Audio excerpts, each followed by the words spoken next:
बात प्राचीन काल की है। एक गांव में एक परिवार सुख से अपना जीवन व्यतीत कर रहा था। उस परिवार में केवल पति पत्नी थे। समय बीतता गया, उनके घर में कोई बच्चा पैदा नहीं हुआ। इसलिए हमेशा पति पत्नी दुखी रहते थे। लेकिन कुछ समय बाद धीरे धीरे समय चक्र बदल गया। एक दिन उसकी मां के पति को ऐसी बीमारी हो गई कि वह बिस्तर पर लेटने के बाद फिर से उठने की क्षमता खो बैठा। शायद उसे कैंसर था, इसलिए काफी दुबला पतला अब कमजोर हो गया। अब वह मां अपने पति को बीमारी से बचाने के लिए शहर शहर भागने लगी। हर तरफ से लाचारी हाथ मिलने पर वह मायूस होकर पति को घर ले आई। घर लाकर पति की हालत धीरे धीरे बिगड़ती गई। इस दौरान पति को पता चला कि उसकी पत्नी पेट से है। जब उसने यह बात अपने पति को बताई तो पति ने कहा कि अब उसे मरने से पहले ही यह चिंता नहीं है कि उसके कोई संतान नहीं है। अब यदि मैं मर भी जाऊं तो यह बच्चा जन्म लेगा और आपके जीवन का सहारा बनेगा और आपके बुढ़ापे की छड़ी बन जाएगा। तुम अपना जीवन बच्चे के साथ व्यतीत करना। और यह सब कहकर पति ने अपने प्राण त्याग दिए। पत्नी ने पति का अंतिम संस्कार किया, लेकिन उसके मन में बहुत दुख था। लेकिन यह कहकर उसने अपने मन को आश्वस्त कर लिया कि उसके पति का प्यार, उसके गर्भ में एक छोटा बच्चा एक दिन इस दुनिया में जन्म लेगा और वह मेरे बुढ़ापे का सहारा बनेगा। अब धीरे धीरे समय बीतता गया और बच्चे के जन्म का समय आ गया। तब उस मां ने एक पुत्र को जन्म दिया। माँ अब पूरी तरह से उन पर निर्भर थी और बच्चे का पालन पोषण करती रहती थी। धीरे धीरे अब उनका बेटा 5 साल का हो गया। इसलिए माँ ने अपने बेटे को एक स्कूल में पढ़ने के लिए भेज दिया।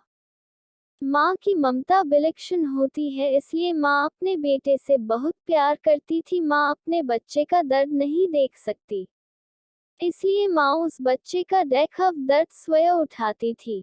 अमीर लोगों के घरों में काम करके कुछ पैसे बचाती थी। वह बेटे की हर मांग पूरी करती थी। धीरे धीरे बेटा बड़ा हुआ और उसने उसे गांव से बाहर शहर में पढ़ने के लिए भेज दिया। बेटा भी मन लगाकर पढ़ाई करने लगा और एक दिन वह एक बड़ा अधिकारी बन गया। जब माँ को इस बात का पता चला तो वह बहुत खुश हुई कि उसके जीवन के सभी संकट अब उसके बेटे द्वारा काट दिए जाएंगे।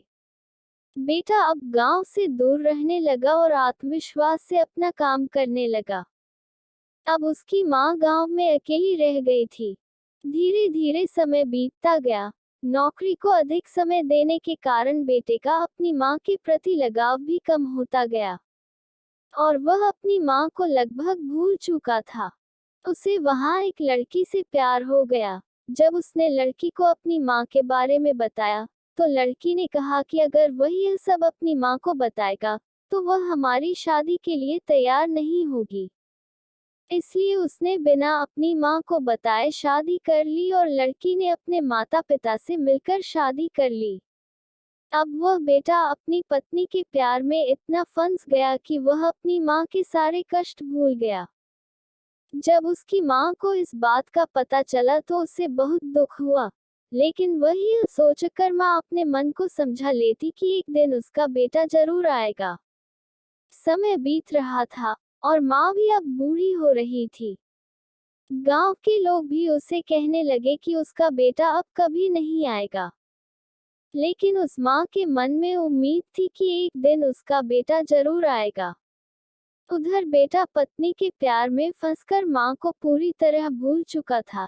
यहाँ धीरे धीरे माँ भी इतनी बूढ़ी हो गई कि माँ को चलने फिरने में परेशानी होने लगी। फिर एक दिन उसने गांव के लोगों को बुलाकर एक पत्र लिखा और उसे अपनी अलमारी में सुरक्षित स्थान पर रख दिया और गांव के लोगों से कहा कि जब उसका बेटा आए तो उसे यह पत्र दे देना।